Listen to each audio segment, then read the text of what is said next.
তো এই বন্দরটির ঈদুল আজহা উপলক্ষে 25শে মে থেকে 31শে মে পর্যন্ত বন্ধ ঘোষণা করা হয়েছে।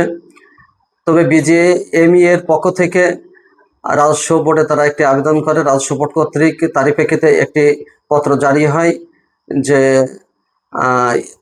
গার্মেন্টস এক্সপোর্ট সংক্রান্ত যেসব বন্দরগুলো আছে সেসব বন্দরগুলোই স্বল্প পরিসরে খুলে রাখবার জন্য।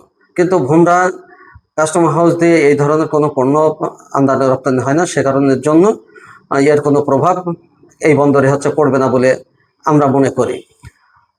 তবে এই কয়েকদিন বন্ধ থাকলেও ইমিগ্রেশন কার্যক্রম স্বাভাবিকভাবে চলমান থাকবে।